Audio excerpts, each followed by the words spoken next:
Okay, this is the second part of the Gothic architecture lecture. And of course, as you undoubtedly noticed, the first part was cut short. My recording space had already been used up. I didn't realize it till we started that lecture. So as I promised those students who were, on that Zoom meeting and anyone now watching it who wasn't, I will pick up where we left off and go through all the slides that I went through in the live Zoom session. And so the two parts, part one and part two, are going to be posted about the same time. And you can just then, when the first section ends, segue right on into part two for the same week of this class lecture on Gothic architecture. And it's week 14. Okay, we were finishing up with this church. And so here's the title again. Chartres Cathedral Facade. Chartres, I'll spell it again, is Chartres. Cathedral Facade, or as Indiana speak would have it, Facade. F-A-C-A-D-E. And location is France, and the date is 1260. I've already described the meaning, and I was midway through the formal analysis, so we'll just resume with that part of this slide analysis. Okay, so I'll just recap because I can't remember exactly how many of the 9 elements we'd covered.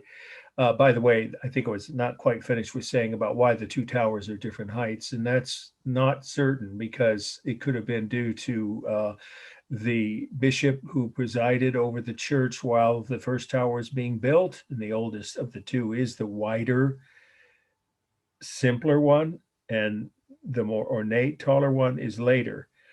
And the more ornate something is, or a part of a building is, or the more ornate a given building is in any given style, the later it is. And I already mentioned that's true of every period of Western art and architecture, and it's actually true in Asia as well, and much of Latin America. So the more ornate tower, the one on the left, obviously taller, about 30 feet taller, is the later tower. It wasn't finished till 1516. So what we have here is a building that isn't quite balanced, but which side is in other words, it's unbalanced toward either side. It's the heavier, wider tower. Some people feel that weights it toward the right, but you may feel that the taller, narrower tower, because it's got, about 30 feet taller total height, maybe that makes the building unbalanced toward the left. So that's really a matter of interpretation. But clearly it's not balanced left to right or top to bottom because it's wider on the bottom half, obviously. Then we have the largest mass. Again, it's how you look at it in this case, because what we have is the tallest tower could be the largest mass because it's, tens of feet taller, but the walls are thicker and the width of the older tower on the right is greater. So I would think that's the largest mass. Then the newer tower on the left, and then the central facade area in the middle. Rhythm is obvious with the pointed arch doors and windows, except for these three. I'll go up close here. These three windows are Romanesque, and I'll explain why that's true when we get to the next slide, which is the interior view of this church. Okay, so, but there's three of them. So there's rhythm, and of course the two pointed, tall, tapering spires create rhythm, as does the, it's called tracery, but you don't have to know that word. It just say the stone decoration over the stained glass rose window. The color of the stone is actually a light yellow. It's a warm color. And of course, you can't see the colors of the stained glass in this photo. The textures are the real rough texture of stone and the real smooth texture of glass. And then it's dynamic on the two spires and on the pointed arch doors and windows, as well as, the round windows, the rose window, of course, and the three below it. All of those are curved lines, but it's stable on the outer edges of the walls and the sides of the towers. And the only modeling is the shadows from the sun, and the lines are carved lines on the rose window where that cursor is, but you can't see much else from there. So the other lines are visual lines around the edges of the doors and windows and the corners of the building. Okay, let's go to the next slide. And this is the nave, right? Nave of Chartres, already spelled that Chartres, Cathedral. Location, of course, France, and date, this is the same, of course, 1260. So this is the interior. Remember what a nave is? We covered that last week. It's the long central aisle of a Christian church in which worshipers sit facing the altar. So it should be obvious to most of you, but if it isn't, I'll just clarify. These are not the original seating. These are folding chairs, much more recent. This picture may be 30, 40 years old. The chairs are probably, nearly new. Clearly they are 20th century additions. There were no permanent seats. There was no permanent seating in this church. Some cathedrals had special pews, carved wooden pews, usually only in the front few rows for the wealthy and the ruling classes. But this one, there was no seating. You had to bring your own. And so, of course, at some point, many of the poorer people just sat on the floor during the services. Okay, so let's now go back out for a full view. Here are your rounded Romanesque windows. Why are they there? Because this particular church is replacing, or was replacement for, an earlier Romanesque church, which burned down. And then the bishop of this church at the time, he designed it. Remember, the bishop always was the architect, the main designer. And in this case, he just reused the lower part of the wall that didn't burn, which had still intact. The glass was probably gone from the heat of the fire, but the framing of the three rounded Romanesque windows were still there, so he just incorporated them. Otherwise, all the doors and windows are pointed arch, except, of course, the rose windows. And there's one in the front, as always, and one on each side. There's always three rose windows in a Gothic cathedral. Okay, and then this one has, as I said before, and you can see it a little bit more clearly in this view from the interior, these magnificent stained glass windows, which just say many historians or just many people believe are the most beautiful stained glass windows in the world. It's a matter of opinion. I prefer the ones at Notre Dame. You can be the judge because you're going to see those up close. It will be our last must-know slide for tonight's lecture. Okay, but you can see the colors are, the right way to describe them is rich, deep, saturated tones, reds, blues, greens, yellows, so there are all kinds of deep, rich, and again, saturated colors. The glasses made, locally there during the Middle Ages. These are the original windows. So they are quite beautiful. Okay, that's it on the meaning. Oh, no, one more thing. What makes this Gothic? Remember, I held up that chart at the beginning of the first section of this lecture, which you have already seen. You watch these in order. So the Gothic groin vaulting is what you see on the ceiling. You see the arches are pointed, and they meet at the groin, at the top point on the ceiling, and they help support the weight of those two massive towers and the roof itself. So Gothic groin vaulting is present. And then we have of course, rose window. And then we have the pointed arches, I should say, and clustered columns. They're supported by clustered columns. And then all the others, besides these three rounded Romanesque windows, all the other windows are pointed arched. So you've got three of the five features of main features of Gothic churches, all visible here. Formal analysis. The nave here is not as tall as many others. It's about 110 feet, maybe a little more, somewhere between 110 and 120. But you could just say about 110 feet. And then we have the rhythm of the pointed arches, of course, the rose window decorative trim, or it's right, the right word is tracery, the stonework, and the clustered columns, plus the windows themselves, and the groin vaulting. So it's a lot of rhythm. It's dynamic on the outer walls and on the columns, but everything else is, I'm sorry, I meant stable. I misspoke. It's clearly stable on the outer walls and the columns. Everything else is dynamic, though. The groin vaulting, the rose window, the pointed arches, the pointed arched windows. So mostly what we see in this view is more dynamic features than stable. There's no technique for modeling. It's just the natural shadows from the sunlight. The lines are painted on the stained glass windows and carved on the columns, and visual, remember that phrase, lines along the edges of the arches. The largest mass would be the ceiling, probably, because of the heaviness and the details of those Gothic groin vaults. Unless you take the entire floor as a single mass and don't break it up, because that's the edge of the nave, of course. If you include the side aisles, then that's the largest mass. Then the second largest would be the ceiling. And then the third largest would be these Gothic arches because they're combined with the columns. That'd be the third largest mass. Okay, and it's totally symmetrical and completely balanced. There's no imbalance here because, well, the floor is wider, but the overall visual aspects of the building are left to right symmetrical. But you could make the case it's somewhat unbalanced toward the bottom because of the width of the two side aisles extending beyond the nave. And the textures are the real smooth texture of the glass, a real rough texture of the stone, and the colors inside the stonework, unlike the outside, is a cool gray color. Okay, let's move on. Okay, now we get to the most famous building we're going to see tonight, and one that has a very high probability, even not just possibility, of being on the final.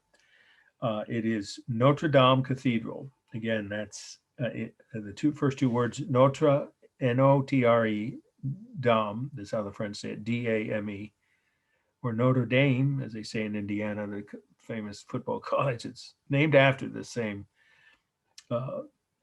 figure in history, and that it'd be Mary, mother of Jesus. That's what that word means. Notre Dame means it's another way of saying Mary, mother of Jesus. Okay, so again, Notre Dame Cathedral. Of course, you probably all know the location, Paris, and the date is 1250. So this was the third Gothic cathedral ever designed, but the second to be completed. Now, how could that be? Well, because the work on this was completed more rapidly than the one at Chartres. It's probably due to this being in the capital. Well, there was no country then, but the largest and most prosperous city in France has been for, well, at least since the Romans founded it, Paris. And so they had more resources. That's just a theory, but that's a likely explanation. Anyway, it was finished 10 years before Chartres, even though the design was started and the construction was started several years after Chartres.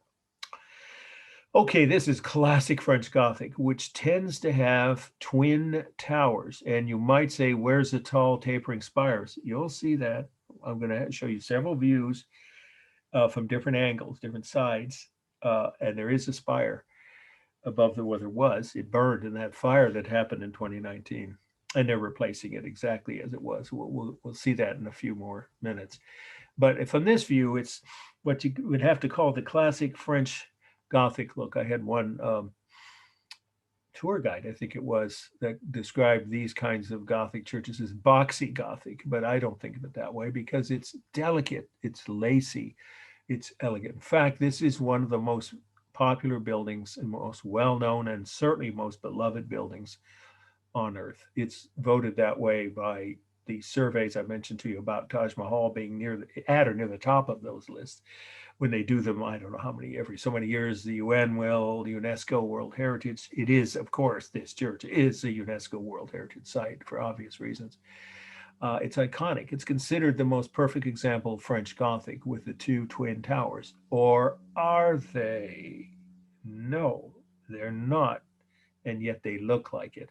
That's where the bishop is having fun. And since this is just me lecturing and there's no students to answer, I don't ask questions of the computer screen. So I'll just tell you, the reason is that they're not exactly the same technically, is that the tower on our left is 2 feet wider. Look closely and you can tell that than the one on the right. So they're technically not the same.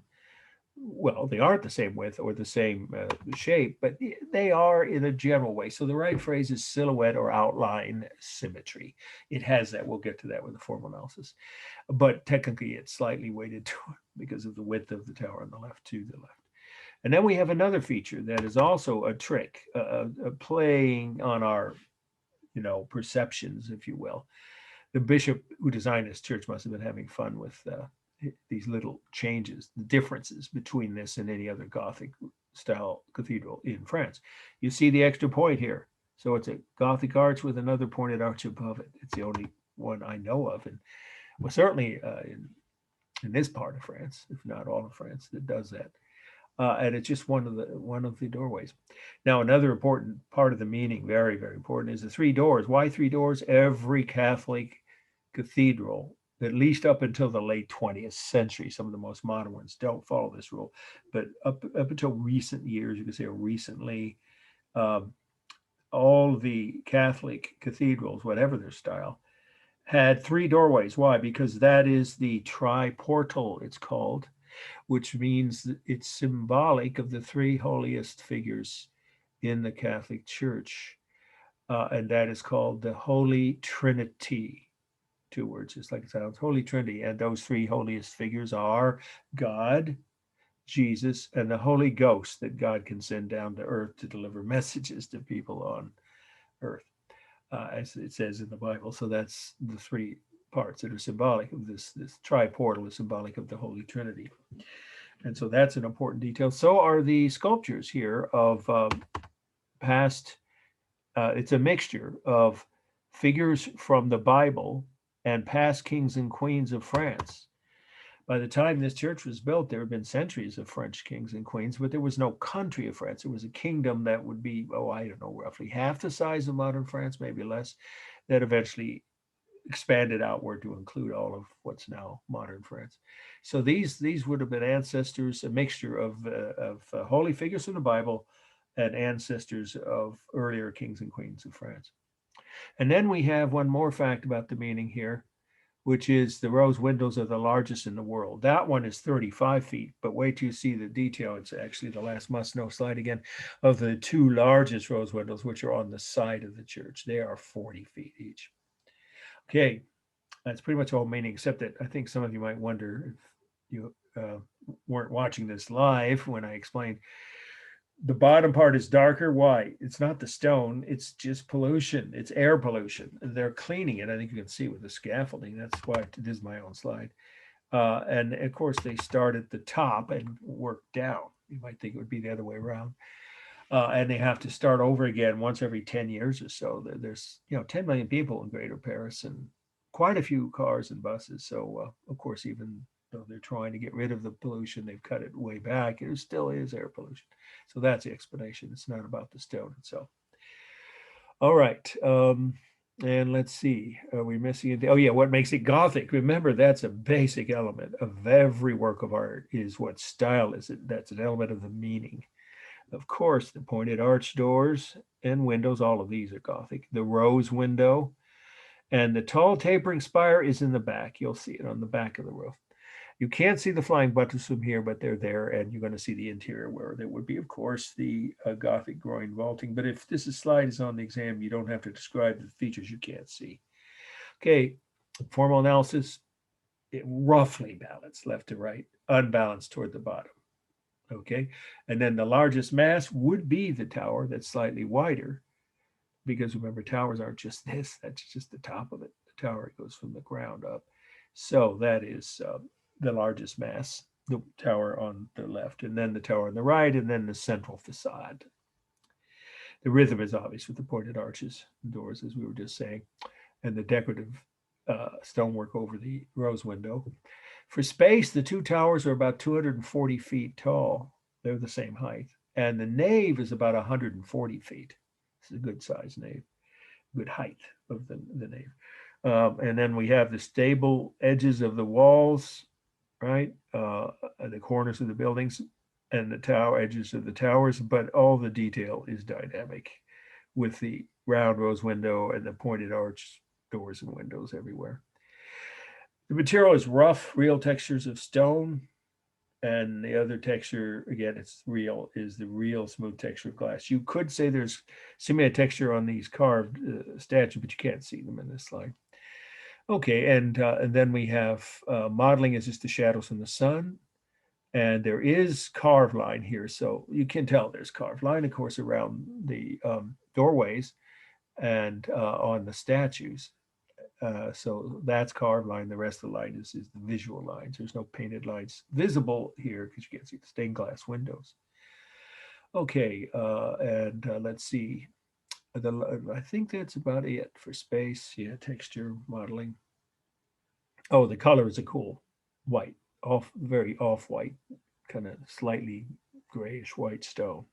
It's definitely not warm. Okay, you can, if you're taking notes, watching this later on, or you didn't already, if you watched it before, you can rest your pens or your arms and hands now and just look for the next 4 slides and just take this in, because this explains these slides I took myself of Notre Dame the last time I was in Paris, help explain what Gothic architecture is all about. These are the flying buttresses, which you haven't seen up close anywhere else before this tonight in these slides anyway. So here they are, right? Supporting the weight of the roof, and then there's your tall tapering spire, which by the way is metal. It was lead. It melted during the fire in 2019, and they were going to place it with some modern piece of garbage. I'm sorry, Frank Gehry or something like that. They're totally inappropriate for a Gothic church, and better heads prevailed. They're restoring the church as we speak, and I think they think they'll have it open in 3 or 4 years to the public again.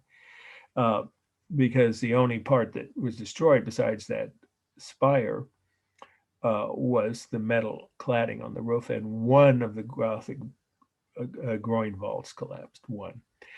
The rest of it survived, and that's really a miracle in and of itself. So the flying buttresses support the weight of everything above them and the outer walls so that they can free up. The whole point of why they did that is to free up the walls as literally walls of glass, or you could even say walls of windows. No one could have done that before this style was invented. That is a unique aspect of Gothic architecture, that it frees up the wall areas to not have to support the weight of the building or even of themselves very much. I mean, they do, of course, they're solid stone, but they wouldn't be standing upright and tacked like this for 800 or 900 years if it weren't for the flying buttresses. But the flying buttresses, as you can see, they're like giant stone arms, the way I described them at the beginning of the first part of this lecture, almost. You could see here, I think, that they really mostly are supporting everything above them. The upper part of the wall, the heavy metal-clad roof, the spire, tapering spire, and the 2 tall towers in the front, of course. And they're supported by, by flying buttresses of their own. You see, they're flying buttresses here too. So they're all around, 3 sides of the church. I think you can see in this view, at least it seems clear to me and almost everyone I've ever been to Paris with or met in Paris, it's one of the most beautiful buildings on earth, in the most beautiful city. At least, again, millions of people would not argue with that. And these flying buttresses are part of what make this church so beautiful. Look how graceful and elegant they are, and how pronounced, how they dominate the outer side of the building. And without those, again, the whole building wouldn't have survived all these years and even survived that fire. That's a pretty heavy spire, and the roof is solid lead, so that's also quite heavy. But these are these giant 40-foot wide rose windows. They're on the transepts, and that's a word you probably will need to know if if the rose window slide ends up on the final. I'm not saying it will. I'll get to that and explain it later. So let's go see a couple more views before we get to our next must-know. This again shows the location. It's smack dab in the middle of Paris, on the oldest part of the city of Paris, the Ile-Cité. And that's where the Romans founded the city over 2,000 years ago. Let's get this out of range of the photo here. Sorry. Okay. And you can see the buildings. There's no skyscrapers in the city limits of Paris. It's a city ordinance, and I think it's really wise of the French and specifically Parisian authorities to do that, because not that I have anything against skyscrapers. I'm from the birthplace of skyscrapers, Chicago. The first skyscrapers were invented in Chicago. And then they spread to New York and all over the US and all over the world. So they have some in Greater Paris, but they're limited to the outskirts outside the city limits. They're in the suburbs. And I think that's why most people respond to the beauty of the city, because it's not, contradicted by giant, tall blocks of stone, concrete, or glass and steel, as now London is getting to be. Okay, let's go inside. See a couple of views. No tripods are allowed. No flash. A flash would do you any good in a building this large anyway, and this dark. This is the nave, 140-foot high seating. We've already written about that in your notes, so you have to take notes on these next two slides. But just look how massive and how impressive that ceiling is, and how large the stained glass windows are. Look at them. Again, they're 2/3 or more of the surface of the walls on the outer walls. That's only possible with Gothic architecture. And then here's another view a little closer. And I'll go on. You can see the colors are quite, I think they're more beautiful than Chartres, but that's, of course, personal preference. Okay, and this is the part they're working on, restoring not the ceiling, that survived except for one section that collapsed, but the roof above it. But I'll just make this brief. This is what I didn't name this. This is the nickname for it that many tourists have given it, both ones from Europe and North America and from Asia, particularly Chinese Christians. Yes, there are tens of millions of Christians in China even now.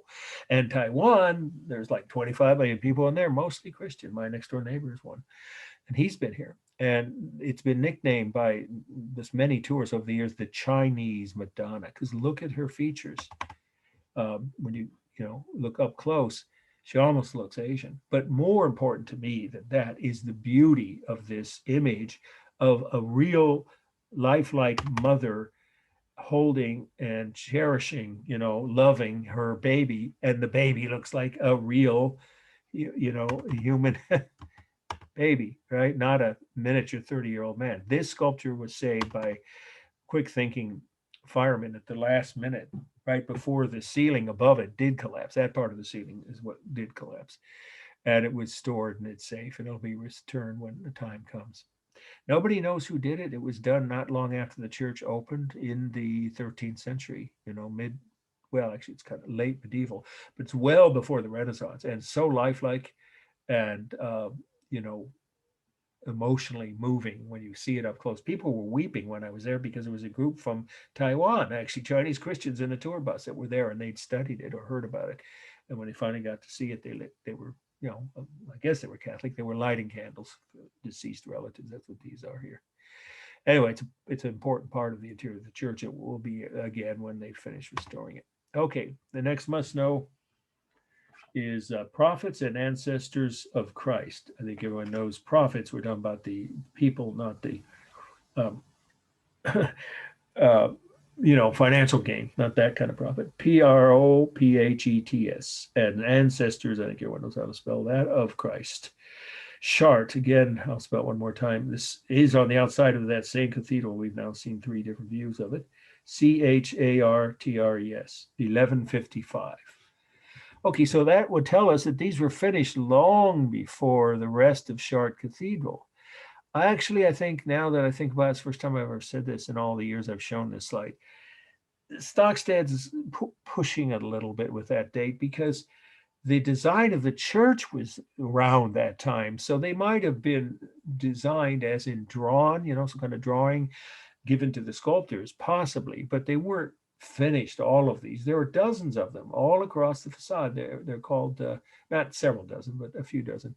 They're called jam statues. Remember, we saw one last week with the Romanesque detail of a jam statue of another prophet from the Bible.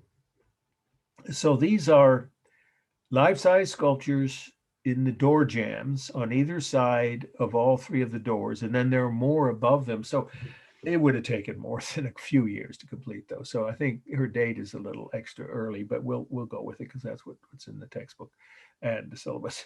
You can round it off to 1150s. But anyway, the church clearly started the design first of the doors, right, and the part of the building that didn't burn down. So these statues could have been placed soon after that, sometime in the mid 1100s. We'll go with her date. Okay, so I already said what they are, but there's another important aspect of the meaning, which is, excuse me, the style. These are Gothic statues, and Gothic sculpture is much, much different than Romanesque. Remember when we saw the Romanesque sculpture last week's lecture? They were in motion, the human figures. They were moving. They had energy. They were dynamic. There's all these different ways of saying it. And of course, they weren't like these, which, let's go up close, are stiff, formal, and I would say lifeless. If that's too strong a word, some of you might not agree. And you could say not very lively. There's no question they're not. They're not in motion. They're not dynamic. They're ramrod up straight, standing upright, looking like they have a pole along their back, which they do, of course, because they're attached to the columns. But the gem statues of the Romanesque church we saw last time, those, even though they were in the same kind of a space, on the sides of the entryways of a different church, there was motion, there was movement, there was life, there was, energy. These don't have that. Not even their faces, to me at least. They're almost emotionless, I meant to say. And the figures, the bodies are motionless. So to me, it's my least favorite, obviously that's a bias of mine, of all of the different forms of or styles of sculpture in Western church designs. I think they're the least lively and therefore the least interesting, but that's a matter of opinion, of course. So that's pretty much the whole meaning here. There is a lot more. Remember where they are. They're on the second doorways around the front doorways of the tri-portals of the second oldest Gothic church in the world. Sharp. Okay, let's do the formal analysis. They're a cool gray color because the sculpture is done from a different stone than the yellow stone of the walls. They are stable. The only things dynamic, I guess you could say, are the halos. Otherwise, pretty much even their arms are pretty much, constricted, right? There is good semi texture. That's well done, though, on their hair and their facial features, and of course their robes. That's all done with carved line. There is modeling here because of the shadows from the sun. No technique for modeling. They are life size, but above eye level. Their feet are about a little over 6 feet above the doorway. If I remember, I haven't been to Chartres in years, but I was there twice in a short period of time. But anyway, just say that their feet are roughly 6 feet, about 6 feet above the ground, and they are maybe slightly larger than life size in the sense that people in the Middle Ages weren't as tall as they are today. Everyone knows that, I'm sure. So they're about 6 feet each. And there's no larger, smaller mass. They're all about the same height, including even the woman. And then we have for space, I mentioned, sorry, I didn't finish. There is overlapping. I should say that's the only technique, of course, which is their clothes overlap their bodies, of course, and their bodies overlap the columns. They're balanced, each figure, and then the full placement of the four, left to right, two on each side, clearly balanced, top to bottom as well, of course. And let's see, the rhythm is obvious with their halos and their arms and feet and faces, of course, and robes.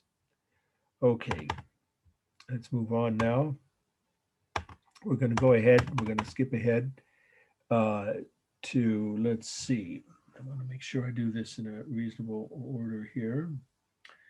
We're going to see the rose window. Here we go. In fact, that's what we're looking at, but let's go back to give you a little context.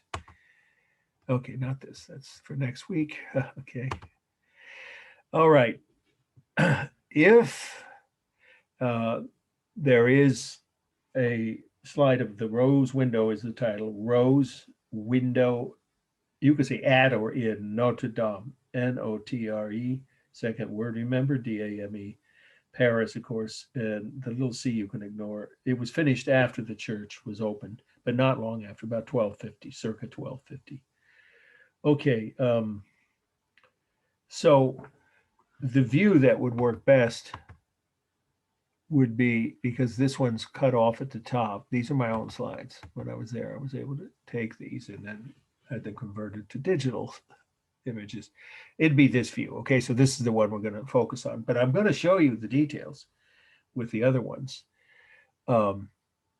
because of course that's part of the meaning. So let's start with the fact that, remember what a rose window is. It's a large, round, stained glass window in a Gothic style church, in this case, a cathedral. And, okay, it is symbolic of a large rose in bloom or blossom, if you want to say it that way, supposedly spreading its petals outward. But what's really important is the paintings on the stained glass, which of course are each individual scenes of different things that are symbolic of the purpose of the building. Of course, it's a church, so it's Christian religious function, but you're supposed to be inspired when you're inside the church, if you can see the details, to pray more earnestly or whatever, become more religiously minded, at least while you're inside the church. So what are the details? Well, let's go up close. And first we'll see there's Mary with baby Jesus in the middle, which the church is named for her, of course, Notre Dame. So that's appropriate. And then here are some of the early prophets and holy figures from the Bible. And then on the outer section are some human figures from everyday life, which is something not all churches did, but this one and several others I've seen on their stained glass, and we'll see those up close in just a little bit. Okay, so let's go ahead and get up close to, here's the middle of that window, and what you see is Mary with baby Jesus, and here are some of the prophets, right? They often use the phrase for all of these figures from the Old Testament, is the early part of the Bible, right? Before the birth of Jesus, that's the Old Testament. So these figures are all from you could just say the old part or of the Bible, or just the Bible, but they're actually from the Old Testament, and they are, again, prophets, because there was no Catholic Church. They didn't have saints designated until after the Catholic Church came to be. So they would be called prophets and ancestors of Christ. And of course, he is sitting on his mother's lap in the middle. But there's another type of image, and I really like that on the bottom of it. Now, this is the other 40-foot. Remember, these are 40 feet wide. We're going to do the form analysis before we finish up tonight. A massive round stained glass windows, the largest in the world. Keep that in mind. There's no others in any church that are bigger than this or as big. And they're in the transept. That's transept, which is the arms of the church that stretch the two wings, if you want to put it that way, out at a right angle from the nave, forming the shape of a cross. So that's called a transept. And if it's on the exam, you should probably use that word, transept, because that's part of the meaning, is where are they in the building. But here's one of my favorite details of any stained glass. Look at this. This is a peasant chopping wheat. It's, obviously an image of everyday life for the vast majority of people coming to worship inside this building for at least the first few centuries during the Middle Ages and Renaissance. Most of the population of France was poor peasants with either no or very little land and no rights of any kind, and not much of a life. So let's take a look up close. He doesn't look too happy, does he? Well, that's not a surprise. Of course, the life of peasants was grim, brutal even, for centuries. But certainly when this church was built, designed, completed, and for a long time after. Now, the other thing to notice in this detail, that's part of the meaning for the larger view, if it's on the exam, is the colors. Look at this deep, rich, saturated reds and blues. And then we have, let's go back to, this has more purple visible in it. So one of the two rose windows is more of a purple hue to it. And the other one, the one we'd see, is I got more blues and lighter shades of red and gold. And so that's the one we'll talk about now for the formal analysis. So if it's on the exam, this is the one we'll use. I do apologize that I forgot to say as we're going along, so I'm going to recap. For this segment, I did say it in the end of the first part one that got cut off. Chartres Cathedral is a really important slide. You need to study that, the facade view. And then also Notre Dame, which I believe I said that already, the facade of Notre Dame. Okay, so the other slides are also important, but I'm not saying for sure which one I may or may not cut. Okay, so let's do the formal analysis. It's balanced, totally symmetrical, everywhere, any way you look at it. Remember those windows, just the round thing. Right, just this part around the outer edge here. And then these are side corner, whatever, sidebar windows, and these down here, of course, are separate, totally separate windows below the rose window. So the rose window itself, completely symmetrical, obviously full of the rhythm of the repeated shapes of the stone. That's called tracery. Again, you'll have to know that word, decorations, as well as the rhythm of this figures, both the holy figures in the inner circle and the human figures on the outer circle.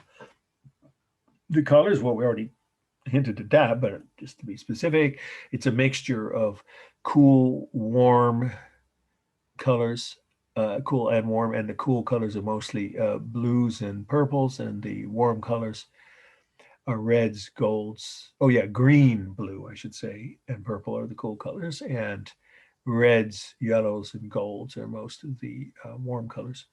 There is some texture here and real texture. The real texture is the smooth stained glass and the real rough texture of the stonework.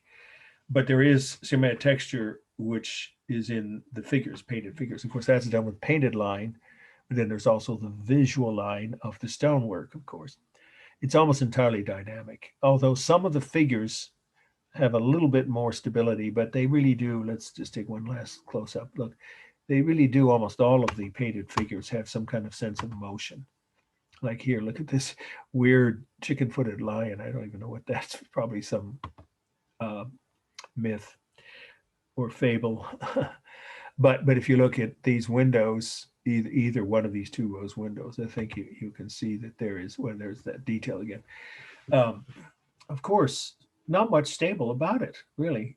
Even the figures are painted mostly in motion, with some curved diagonal lines. Is there any modeling? Not really. It's just the sunlight coming through here. And I'll give you one last thought as we wrap up this slide. And that's what it's like to sit and look through these windows when the sun comes through full force. It's an amazing experience. But just to finish up first, the formal elements. So there's no techniques for modeling, although there might be a little, but I didn't even see any. No, there wasn't any on the figures. They didn't use modeling in medieval painting. Rarely or very minimally. So there really is almost none, to say no modeling here. So the only light and dark is the contrast where the sun creates, of course, the outlines of the stonework. For space, it's real space with, of course, a 40-foot wide, the whole, any way you slice it or divide it, it's 40 feet across, of course.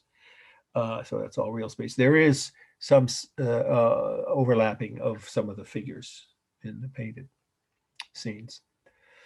Okay, and the largest mass, the whole thing is really one mass. I don't think you can break it down into different masses. Okay, I'm going to tell you one last thing as we wrap up here.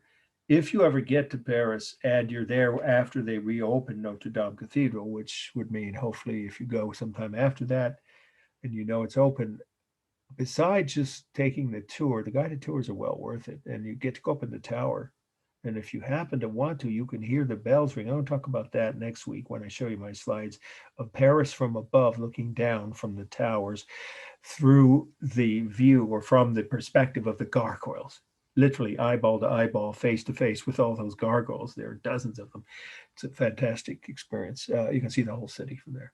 I'll show you my slides of that from the views from the towers next week.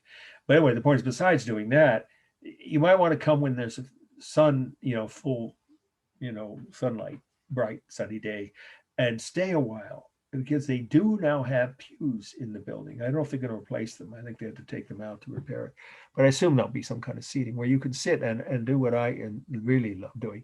Watch the sun as it filters through these beautiful stained glass windows and reflects the colors of each section on the floor at your feet, and watch the colors and the patterns change as the sun moves during the time it's shining while you're there. I stayed for an hour and I was really entranced the whole time. And I didn't need any kind of artificial enhancement to get high. That is a natural high experience. I recommend it to anyone who would appreciate this kind of architecture. Okay, we'll see you all next week. All right. And then we will take up the latter part of Gothic architecture or other Gothic churches, not just in France, but also in Germany and England. Okay, good night.